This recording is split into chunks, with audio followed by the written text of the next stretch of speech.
Register ചെയ്ത സാക്ഷി അവനും കൈ പിടിച്ചു കൊടുത്തത് എന്റെ മരുമോനും. അപ്പൊ എന്നോട് ചോദിച്ചപ്പോ ഞാൻ പറഞ്ഞു ഞാൻ എന്റെ മക്കളോട് ചോദിച്ചിട്ട് പറയാന്ന് പറഞ്ഞു. അമ്മ കല്യാണം കഴിച്ച് ഞങ്ങളിൽ നിന്ന് വേർപിരിഞ്ഞ് അങ്ങനെ പോവല്ല. ഒരുപാട് നെഗറ്റീവ് കമന്റ് വരുമായിരിക്കും. പക്ഷെ ഞങ്ങളുടെ അമ്മ ഉണ്ണേനെയും വർഷേച്ചിനെയും നോക്കിയത് വെച്ചിട്ട് ഇനി ആ അമ്മ ജീവിക്കാൻ പോകുന്നത് 19-ാം തീയതി ഒരു ഡേറ്റ് കൂടെ എടുത്തിട്ടുണ്ട്. നമ്മള് തീപ്പൂറയിൽ അമ്പലത്തിൽ വെച്ചിട്ട് ചടങ്ങായിട്ട് നടത്താനൊക്കെ ഉണ്ട്. ഈ വരുന്ന 19 രജിസ്റ്റർ ഞാൻ ഒരു അമ്മ ഒറ്റയ്ക്ക് ഇങ്ങനെ ഞങ്ങളെയൊക്കെ നോക്കി നിൽക്കുമ്പോഴാണേലും പിന്നെ അമ്മയ്ക്ക് ഒരു ജീവിതം വേണമെന്ന് തോന്നി. കാരണം അമ്മ ഇതേപോലെ പറഞ്ഞു, എന്താ നിങ്ങൾക്കൂടെ ഓക്കെ ആണെങ്കിൽ മാത്രം മതി. എന്റെ മക്കളോട് ചോദിച്ചു, അവർ ഓക്കെ ആന്ന് പറഞ്ഞു. അപ്പൊ എന്റെ മരുമോൻ പറഞ്ഞു അവന് സംസാരിക്കണമെന്ന് പറഞ്ഞു. കൃഷ്ണന്റെ അച്ഛൻ മരിച്ചു പോയതാണല്ലോ, അമ്മ സിന്ദൂരം തൊട്ടിരിക്കുന്നത് എന്താണെന്ന് അത് ശ്രദ്ധിച്ചായിരുന്നോ? അത് അമ്മ ഇപ്പം ഞങ്ങളെല്ലാവരും ഒരു നിലയിലാക്കി കല്യാണം കഴിച്ച് ഞങ്ങളെല്ലാം ഇപ്പം അങ്ങനെ ജീവിക്കുമ്പം അമ്മയ്ക്ക് ഞങ്ങള് വെളി പറഞ്ഞില്ല, വെളി പറഞ്ഞിട്ടില്ല. അതാണ് ഞാൻ ആലോചിക്കുന്നത്. അലാമിയ ഇവരുടെ ചാനലിൽ ആദ്യമായിട്ട് അത് വരണോ അനാമി പറയാം. ഞങ്ങള് 19-ാം തീയതി ഒരു ഡേറ്റ് കൂടെ എടുത്തിട്ടുണ്ട്. Register marriage കഴിഞ്ഞായിരുന്നു. 19-ാം തീയതി ഒരു ഡേറ്റ് കൂടെ എടുത്തിട്ടുണ്ട്. നമ്മള് തീപ്പൂറയിൽ അമ്പലത്തിൽ വെച്ചിട്ട് ചടങ്ങായിട്ട് നടത്താനൊക്കെ ഉണ്ട്. ഈ വരുന്ന 19-ാം തീയതി ഞങ്ങൾ അതിന്റെ പർച്ചേസിംഗ് ഒക്കെ കഴിഞ്ഞ് ഇങ്ങനെ ഇരിക്കുവായിരുന്നു. അന്നേരമായി ഇങ്ങനെയുള്ള മെസ്സേജുകളും. ഇത് നമ്മൾ ഇവക്ക് ഡേറ്റ് ആയിട്ടില്ലായിരുന്നല്ലോ. അപ്പൊ നേരത്തെ എടുത്ത ഡേറ്റാ ഈ തീപ്പൂർ അമ്പലത്തിൽ വെച്ച്. രജിസ്റ്റർ തന്നെ കഴിഞ്ഞു. ഒരു 5-5 രജിസ്റ്റർ തടിയുടെയൊക്കെ ബിസിനസ്. അപ്പം ഇവരെങ്ങനായിരുന്നു? സപ്പോർട്ടായിരുന്നോ?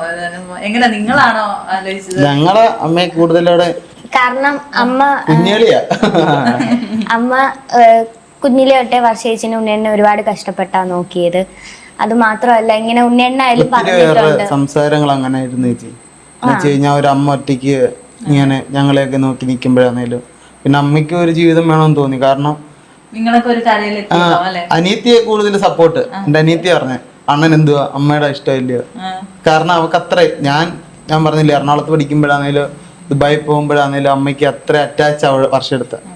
അന്നേരത്തിന് വർഷം ഇതുപോലെ പറഞ്ഞു നമുക്ക്. പക്ഷെ എന്നിട്ട് അമ്മ ഇതേപോലെ പറഞ്ഞു, എന്താ നിങ്ങൾക്കൂടെ ഓക്കെ ആണെങ്കിൽ മാത്രം മതി. അപ്പം ഞങ്ങൾ തിരക്കി, സുതേട്ടനും ഉണ്ണേണ്ണ ഞങ്ങൾ എല്ലാവരും കൂടെ തിരക്കി ആള് ഓക്കെ ആന്ന് വെച്ച്. എന്ന് വെച്ചാൽ ഇതിലിപ്പോ ഒരുപാട് നെഗറ്റീവ് കമന്റ് വരുമായിരിക്കും. ഞങ്ങൾ ഇങ്ങോട്ട് വന്നതാണോ ആലോചന? ഇങ്ങോട്ട് വന്നത് ഞങ്ങൾ യൂട്യൂബിൽ ഇതേപോലെ അപ്ലോഡ് ചെയ്യാനായിരുന്നു 19-ാം തീയതി. ഇതിപ്പോ ചേച്ചീന്റെ ചാനലിൽ ആദ്യമായിട്ട് പറയുന്നത്. അപ്പം ഒരുപാട് നെഗറ്റീവ് കമന്റ് വരുമായിരിക്കും. പക്ഷെ ഞങ്ങളുടെ അമ്മ ഉണ്ണേനെയും വർഷേച്ചിനെയും നോക്കിയത് വെച്ചിട്ട് ഇനി ആ അമ്മ ജീവിക്കാൻ പോകുന്നത്. കാരണം അവര് ഉണ്ണേന്റെയും വർഷേച്ചിന്റെയും കുഞ്ഞിലെ ചാച്ചൻ മരിച്ചു പോകുന്നേ. അത് മാത്രമല്ല അമ്മ ഒരുപാട് കഷ്ടപ്പെട്ടാ വളർത്തിയത്. ഒരു നേരത്തെ ആഹാരത്തിന് പോലും ബുദ്ധിമുട്ടിയാണ് ഉണ്ണിയെന്നെ വർഷേച്ചിനെയും വളർത്തിയിട്ട് ഇപ്പം അമ്മ ഈ നിലയ്ക്ക് നിൽക്കുന്നെങ്കിൽ അത് അമ്മ ഒരുപാട് കഷ്ടപ്പെട്ട് ഒരുപാട് പേരെ വായിലിരിക്കുന്ന എല്ലാം കീയിട്ട് അമ്മ ഇങ്ങനെ മുന്നോട്ട് വന്നേ. അപ്പം ഞങ്ങളെല്ലാവരും ഒരു കരയ്ക്ക് എത്തിച്ച് എന്താ എന്ന് വെച്ചാൽ അമ്മ കല്യാണം കഴിച്ച് ഞങ്ങളിൽ നിന്ന് വേർപിരിഞ്ഞ് അങ്ങനെ പോവല്ല. അമ്മ അവിടെ തന്നെയാണ്, ഞങ്ങളെ വീട്ടിൽ കൂടെ തന്നെയാണ് നിൽക്കുന്നതും. അത് മാത്രമല്ല അത് ഇപ്പൊ പറയത്തില്ല, സർപ്രൈസ് ആണ്. അത് 19-ാം തീയതി ഞങ്ങള് ചാനലിൽ പറയും. അല്ല ഒരു ജീവിതം വേണോന്ന് ഇങ്ങനെ തോന്നി. ഞങ്ങളെ പഞ്ചായത്ത് പ്രസിഡന്റ് ഉൾപ്പെടെ എല്ലാവരോടും ഞാൻ പറഞ്ഞായിരുന്നു.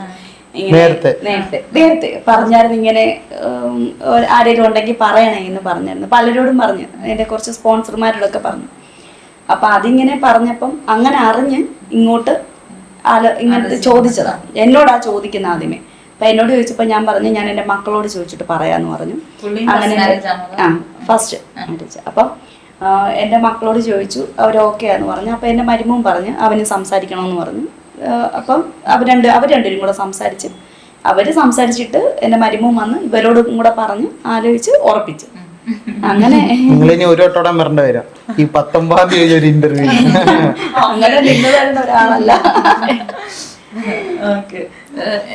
പുള്ളി എങ്ങനെ സപ്പോർട്ടാണോ? ഷൈജാണ് ആക്ച്വലി ഇതൊന്നും ഞങ്ങളുടെ വീഡിയോസ് ഒന്നും അങ്ങനത്തെ കാണത്തില്ല. എന്റെ അടുത്ത് പറയുകയും ചെയ്യും, നീ എന്തിനാ അമ്മ കരയുമ്പോഴാന്നേലോ എൻ്റെ അടുത്ത് ഇങ്ങനെ പറയാം, നീ വീഡിയോ ചെയ്യുമ്പോഴാന്നേലോ അങ്ങനെ പല ആൾക്കാർ അങ്ങനെ ചിന്തിക്കുമ്പോഴല്ലയോ മെസ്സേജുകളൊക്കെ വരുന്നത്. നിങ്ങളതൊന്നും മൈൻഡ് ചെയ്ത് നിൽക്കണ്ട. പക്ഷെ ഞങ്ങളെ ഫാമിലി ആയിട്ട് സെറ്റ് ആയിട്ട് പോകുന്ന ഒരാളാ, ഞങ്ങളെ വൈബിനൊത്ത് നിൽക്കുന്ന ഒരാളാ. കഴിഞ്ഞ ഞങ്ങളുടെ ഡാൻസിന്റെ ഒരു വീഡിയോ എടുത്തു തന്ന പുള്ളിക്കാരൻ. വീഡിയോ എടുക്കുന്ന ഒരാളായിരുന്നു. ഞങ്ങൾ ഇൻസ്റ്റയിൽ അപ്ലോഡ് ചെയ്തിട്ടുണ്ടായിരുന്നു റോഡിൽ നിന്നിട്ട് ഞങ്ങൾക്ക് ഇവിടെ ഡാൻസ്. പ്ലാന്റേഷന്റെ എസ്റ്റേറ്റ് ഉണ്ട് സർക്കാരിന്റെ. ഇപ്പൊ മരമൊക്കെ മുറിച്ചിട്ട് അവര് കൈ നട്ടേക്കും. നല്ല ഈ മൂന്നാറൊക്കെ ഇപ്പൊ നിൽക്കുന്ന ഒരു വ്യൂ. അവിടെ പോയിട്ട് ഞങ്ങൾ ഒരു വീഡിയോ എടുത്തായിരുന്നു ഡാൻസ് കളിക്കും. എടുത്തു തന്നത്. പിന്നെ മാരേജ് എപ്പോഴായിരുന്നു കഴിഞ്ഞത്? 5/5 രജിസ്റ്റർ ചെയ്തു. ഇനി ഇവിടെ നമ്മുടെ തൊട്ടടുത്ത് പോറ അമ്പലത്തിൽ വെച്ച് വരുന്ന വ്യാഴാഴ്ച, ഇന്ന് വ്യാഴം, അടുത്ത ആഴ്ച കല്യാണപ്പെണ്ണാണ് ഇരിക്കുന്നത്.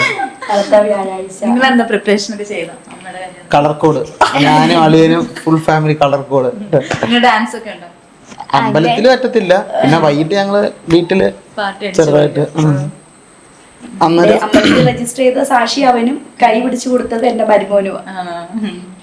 അപ്പം എന്തായാലും സന്തോഷമായിരിക്കുന്നത്. അമ്മയ്ക്കൊരു ജീവിതം വരുന്നത് നമുക്ക് എല്ലാവർക്കും എൻജോയ് ചെയ്യാൻ പറ്റുന്നതല്ലേ? ഞങ്ങൾക്കത് വളരെ സന്തോഷം. കാരണം നിങ്ങൾ ഇതിനകത്തൊരു നെഗറ്റീവ് പറയില്ല. കാരണം ഇത്രയും നാള് ഞങ്ങളുടെ അമ്മ ഞങ്ങളെ വളർത്തി. ഇപ്പൊ ഇനി ഒരു ജീവിതം തുടങ്ങുമ്പോഴത്തേന് ദൈവത്തെ ഓർത്ത് നിങ്ങളായിട്ട് അതിനകത്ത് ഇത് മൈൻഡ് ചെയ്യണ്ട. അമ്മയ്ക്കൊരു ജീവിതം വേണമല്ലോ എന്തായാലും. അല്ല, ഇപ്പം അല്ലെ? അമ്മ ഈ ഇത്രയും വീഡിയോ- കഷ്ടപ്പെട്ട് വളർത്തി. ഈ വീഡിയോ ഇടുമ്പോ തന്നെ പല ആൾക്കാരല്ലേ പല രീതിയിലുള്ള സംസാരം. ഇനിയിപ്പോ ഇനിയിപ്പോ പറയാൻ പോകുന്നത് എന്താണെന്നറിയോ? അപ്പൊ കല്യാണമൊക്കെ ഞങ്ങൾക്കുള്ള അങ്ങ് നിക്കും. എന്നിട്ട് ചിലപ്പോ ഇനി കുറച്ച് നാൾ അമ്മേനായിട്ടായിരിക്കും, നിങ്ങളുടെ കുറച്ച് അടങ്ങും. പക്ഷെ ഞങ്ങളെ സ്നേഹിക്കുന്നവരുണ്ട്, ഒത്തിരി പേരുണ്ട്. ഒത്തിരി ഫാമിലീസ് ആയാലും ഈ അമ്മമാരൊക്കെ ഒത്തിരി പേരുണ്ട്. പുറത്തോട്ട് പോകുമ്പോഴായാലും വന്ന് സംസാരിക്കുകയൊക്കെ ചെയ്യും. അപ്പം അവരോട് എടുത്തു പറയണ്ടേ, ഞങ്ങളുടെ അമ്മ ഇത്രയും കഷ്ടപ്പെട്ട് ഞങ്ങളെ നോക്കി വളർത്തി. അമ്മ നേരത്തെ ആയാലും അമ്മേൻ്റെ ആവുന്ന എന്ന് വെച്ചാൽ ചെറുപ്പത്തിലെ അമ്മയ്ക്ക് ഹസ്ബൻഡ് മരിച്ചു പോയതാ. അന്ന് അമ്മ പിന്നെ വേറെ കല്യാണം കഴിക്കാൻ പോയിട്ടില്ല. അന്ന് ഉണ്ണിയേണ്ണെ നോക്കി, വർഷേച്ചി നോക്കി, അവരെ രണ്ടുപേരും ഒരു നിലയ്ക്ക് എത്തിച്ച് ഒരു ജീവിതം കൊടുത്തു. അതിന് ശേഷമാണ് അമ്മ അമ്മേൻ്റെ ജീവിതത്തെ പറ്റി ചിന്തിക്കുന്നത്.